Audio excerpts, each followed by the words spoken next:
13.7 trillion naira at the end of December 2018. Senior Democrats have responded by accusing him of committing a gross offense.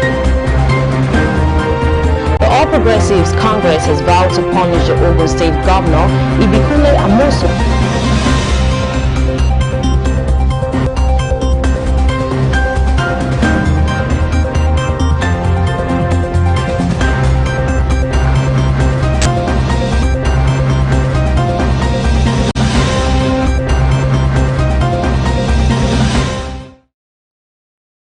Welcome to Celebration Television News Desk. I am James Comfort and thank you so very much for joining us. Quickly, a look at the news making the headlines. From the local scene, xenophobic attacks, Nigerians fume, demand tough actions against South Africa firms. Am I uplifted or what? Says Eben. From the foreign scene, Prime Minister in new Brexit battle after Commons vote defeat. On business, U.S. manufacturing sector shrinks for first time in 3 years. And on sports, U.S. Open, Serena Williams beats Wang Qiang to reach semi-finals. Stay with us to bring you the details of the news just right after this break.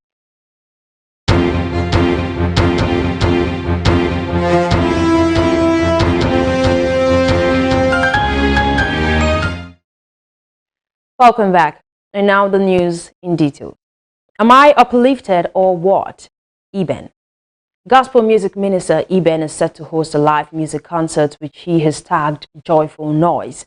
This concert is set to take exactly 6 days after the birthday of the gospel minister and will be featuring a host of anointed gospel musicians including popular American musicians Bob Fitts and Phil Thompson and a host of others.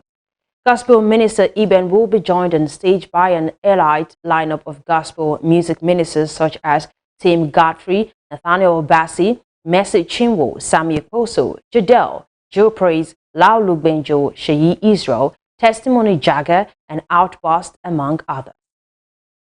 This concert is set to take place at the Love World Arena, which is situated in Lekki, Lagos State, Nigeria, on Sunday, September 15, 2019, at exactly 4 p.m. This is a free admission concert as it is poised at giving believers and unbelievers the opportunity to be in God's presence, enjoying His glory. Gospel music minister Eben, on a video via his verified Instagram handle, Eben Rocks, expressed his excitement and joy over the Joyful Noise concert, encouraging everyone to be a part of it. Here's a look at the video. I'm live here in Toronto, Canada. It was an amazing time at the communion service yesterday. It's a month of uplifting. And guess what? What a time to be born, man. My birthday is in 7 days. My son's birthday is tomorrow. Joyful Noise is in 13 days. Am I uplifted or what? Especially inviting you. I'm expecting gifts for my birthday, apart from Joyful Noise. So if you want to be a blessing to me, let me know. I will send some things I like as a gift to all those people that wondering, okay, yeah, the show is free, the concert is free, but you have opportunity to bless me at least on my birthday. Don't be stingy, let the Lord use you. So President Muhammadu Buhari, Vice President Yemi Osibanjo, the Senate and the House of Representatives expressing their displeasure over the continued killing.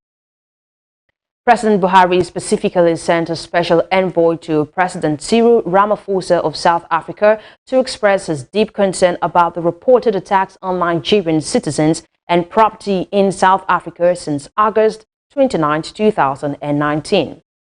Also, the Minister of Foreign Affairs, Geoffrey Oyema, in compliance with Buhari in Pretoria by Thursday.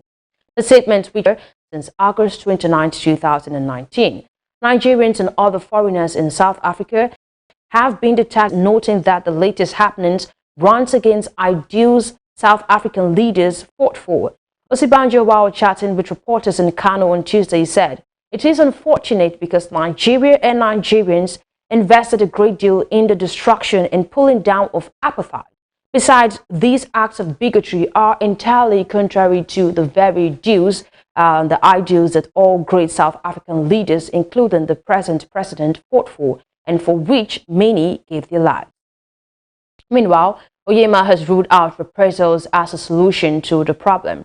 Rather, he said the federal government would continue to pursue the option of engaging the South African authorities to promote peace. The minister, who spoke with State House correspondents soon after he met with Buhari, explained that Nigeria did not believe that two wrongs would make a right. And finally, from the local scene, South Africa's President Ramaphosa condemns anti-foreigner violence.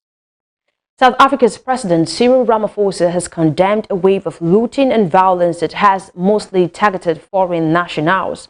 There can be no justification for any South African to attack people from other countries, he said on Tuesday. Dozens of people were arrested in Johannesburg on Monday, and at least 5 people have been killed in the unrest. Other African governments have issued warnings to their citizens over the violence. Attack on businesses run by foreign nationals is something totally unacceptable, something that we cannot allow to happen in South Africa, Mr. Ramaphosa said in a video posted to Twitter. I wanted to stop immediately, he added. Separately, the African Union issued a statement condemning the despicable act of violence in the strongest terms. Police fired tear gas, rubber bullets, and stun grenades in an attempt to quell the unrest on Monday. The surge in violence also saw mobs loot shops, touch vehicles, and target lorries that were being driven by foreign nationals. Violence continued on Tuesday in Johannesburg's Alexandra Township. Some angry residents in the city are calling on the government to deport undocumented migrants, but one Nigerian businessman whose shop was targeted by looters insisted that foreign nationals in South Africa were subjected to a lot of allegations and lies. This is not criminal attack. This is a xenophobic attack, he said. A branch of the South African supermarket ShopRite has been vandalized in the Lagos neighborhood of Lekki. An eyewitness has said one eyewitness also has reported seeing 2 bodies lying on the road outside the shopping center where the supermarket is based. Cars struck in nearby traffic were also vandalized as their passengers fled. The authorities have not confirmed the reports, however, of casualties. So with us, coming up next is news from the foreign scene. We'll be right back after this break.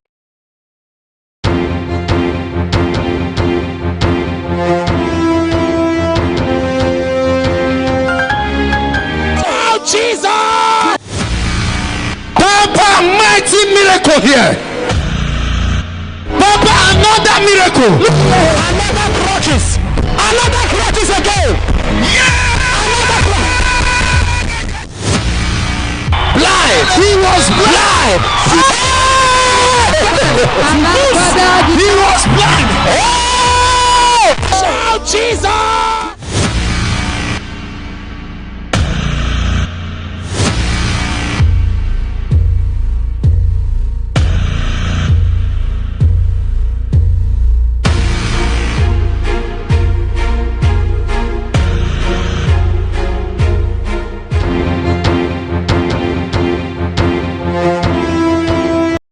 Allowing them to bring a bill requesting a Brexit delay. The Prime Minister said he would call for a general election if he was forced to request an extension to the 31st October deadline. MPs will now vote on the Brexit delay bill. If it passes, the vote on whether to hold an election will follow. Jeremy Corbyn said the bill needed to be passed to take the no-deal option completely off the table before his party would support the call for a general election. Under the Fixed Term Parliament Act, a Prime Minister must have the backing of at least 2/3 of MPs before a general election can be called outside of the fixed 5-year term. Downing Street said the 21 Tory MPs who rebelled in Tuesday's vote would have the whip removed, effectively expelling them from the parliamentary party and meaning they could not stand as Conservative candidates in the election.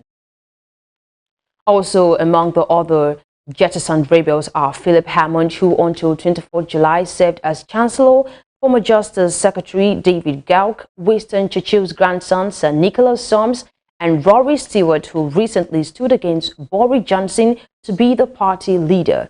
Sir Nicholas said he would end his parliamentary career if a snap general election was held. He said his decision to rebel was not taken lightly, but he felt strongly about avoiding a no deal. He added, "The fact is, I am satisfied that the Prime Minister himself wants a deal, but the deal he wants is not available."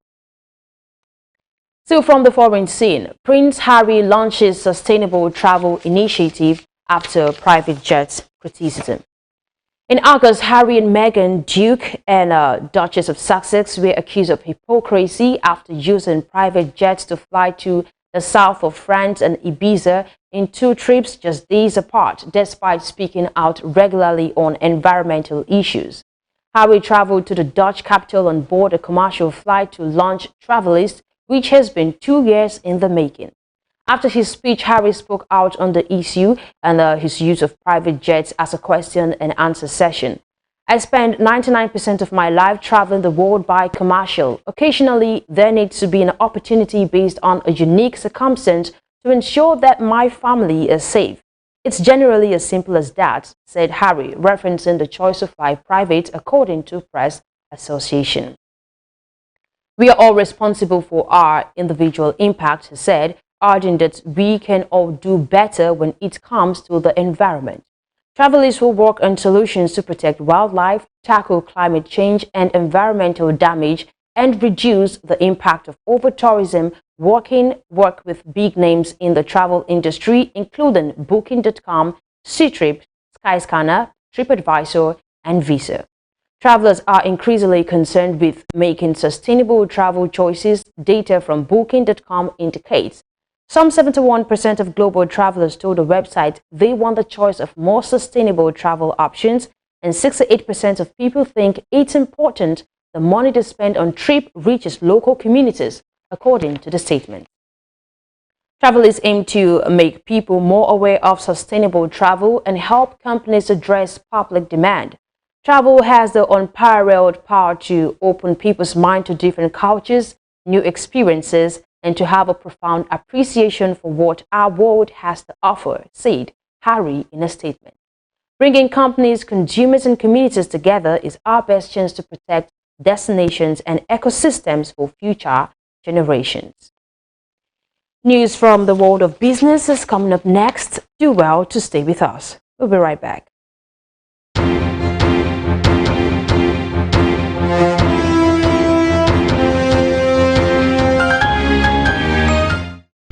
At least spiritual action that will provoke heaven's divine reactions about to happen in the city of Dubai, United Arab Emirates. Open Heavens 2019, Apostle Johnson Suleiman, October, expected.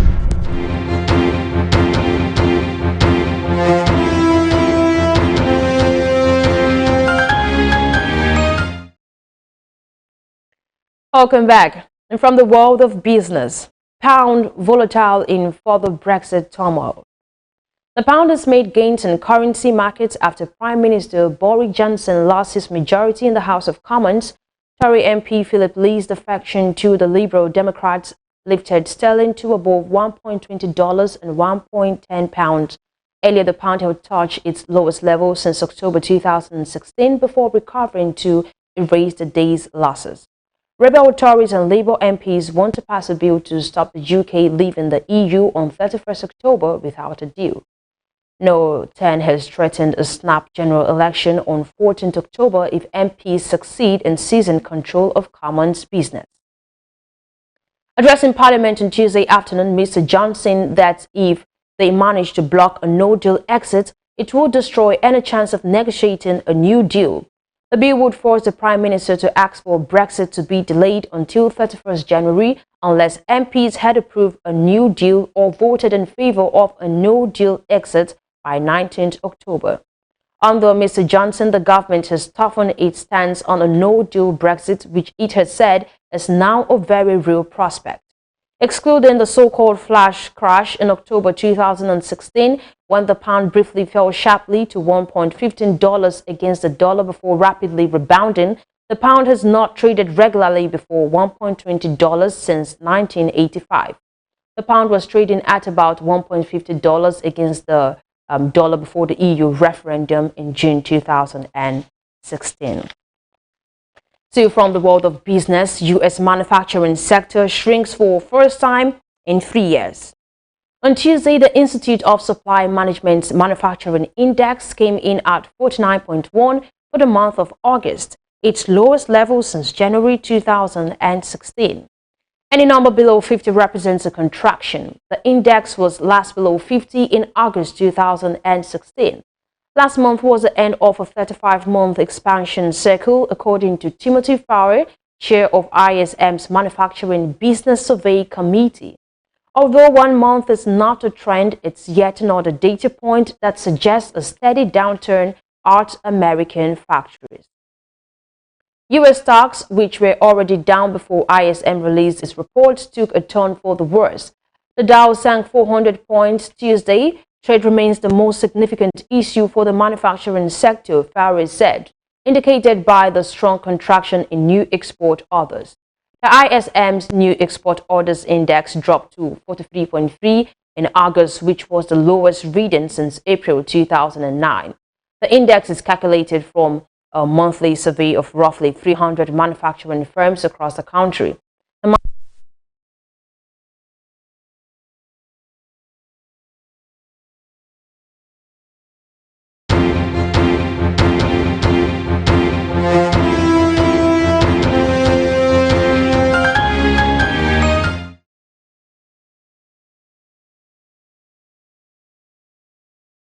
Jesus! Papa, mighty miracle here. Papa, another miracle. Another crutches. Another crutches again. Yeah! Another crutches. Blind. He was blind. He was blind. Oh, Jesus!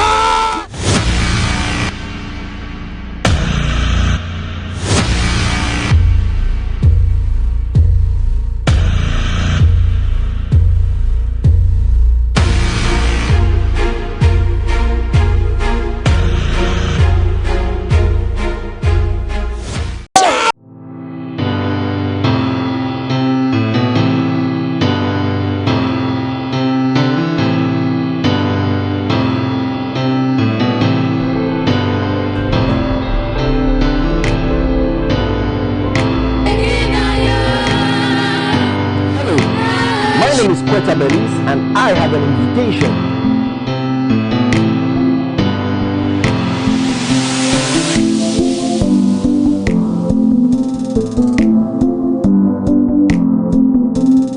Jesus! Papa, mighty miracle here. Papa, another miracle. Another crutches. Another crutches again. Yeah! Blind. He was blind. He was blind. Oh, Jesus!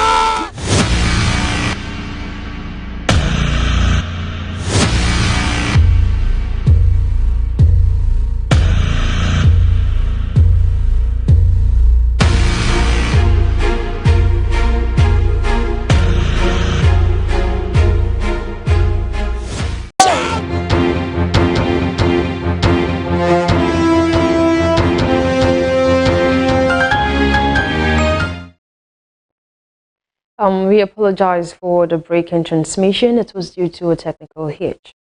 Moving forward, news from the world of sports. US Open 2019, Roger Federer goes out to Grigor Dimitrov. Five-time champion Roger Federer is out of the US Open after Bulgaria's Grigor Dimitrov won a late-night trial. Federer, who needed treatment for a back injury in the later stages, said, "I felt it the whole time, but I was able to play." Dimitrov, 28, faces Russian fifth seed Daniil Medvedev in the last four. Clearly, in the end, he was not at his best. "I used every opportunity I had," said the Bulgarian. World number 78, Dimitrov's shock win ensured there will be at least one first-time Grand Slam finalist on Sunday. Third seed Federer, who lost to Australian John Millman in the last 16 last year, has now been knocked out of the US Open by players ranked outside of the world's top 50 for the second successive year, after never previously having lost to one at Flushing Meadows. Federer's exit leaves longtime rival Rafael Nadal as a strong favorite to lift the trophy, with defending champion Novak Djokovic also out after retiring injured from his last 16 match against Stan Wawrinka on Sunday. Spanish second seed Nadal, a three-time US Open champion, faces Argentine 20th seed Diego Schwartzman in their quarterfinal on Wednesday. But it is clearly a golden opportunity for 33-year-old Nadal to win his 19th Grand Slam title and narrow the gap on Federer in the race to be regarded as the greatest men's player of all time.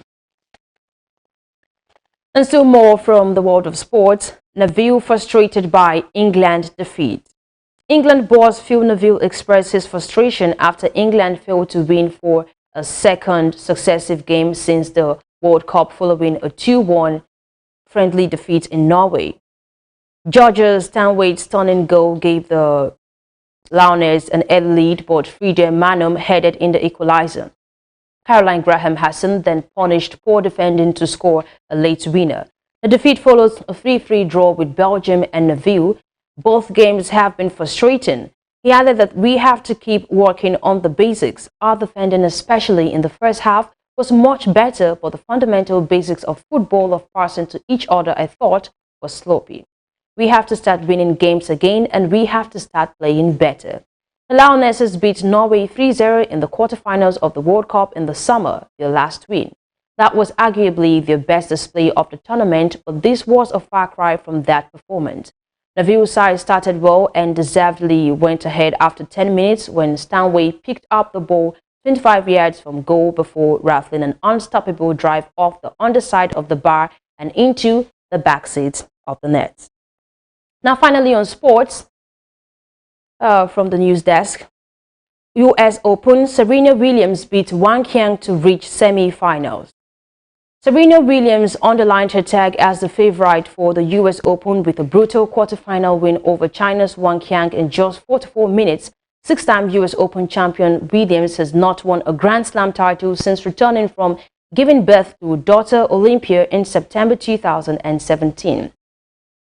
She has fallen short of moving level with Australian Margaret Court all-time tally with defeats in the past two Wimbledon finals and last year's US Open showpiece. Here she has moved silently through the draw, steamrolling three of her opponents, including old rival Maria Sharapova in straight sets. American 17-year-old Katie McNally is the only player to have tested Williams, trying to push her illustrious opponent around the court in a bid to expose her perceived lack of movement. And that will be the tactic likely to be adopted by Svitolina, whose relentless returning is the hallmark of her game. Williams never had that problem against Wang, keeping the point short with her thunderous serves and booming ground strokes. Williams dropped just 7 points as she raced into a 5-0 lead, Wang avoiding the bagel with a hard-end hold before another forehand winner from the American clinched the opener in 23 minutes. Williams won 26 of the first set points compared to 11 by her opponent, cracking 12 winners and winning 92% of the points when she landed her first serve. Wang, who had not dropped a set on her way to the last 8, looked completed shell-shocked as she continued to be pummeled by a ruthless Williams in the second set. The winners continued to flow from the American's racket as she did Bagel Wang at the second attempt, sealing the shortest completed win of the tournament with another sizzling cross-court forehand. Wang won just 4 points in the second set and ended the match without hitting a single winner. And that's the size of the news for today from Celebration Television News Desk. But just in case you missed out, here is a recap of the headlines. Xenophobic attacks. Nigerians film demand tough actions against South Africa firms. Am I uplifted or what? Says Eben. From the foreign scene, Prime Minister in new Brexit battle after Commons vote defeat. On business, U.S. manufacturing sector shrinks for first time in 3 years. And on sports, US Open, Serena Williams beats Wang Qiang to reach semi-finals. And don't forget, you can stay connected to us by following us on our social media platforms to be kept abreast of news as they unfold. On Facebook, it's Celebration TV. On Instagram, My Celebration TV. On Twitter, at My Celebration TV. And on YouTube, Celebration TV. I am James Comfort, and thank you so much for watching.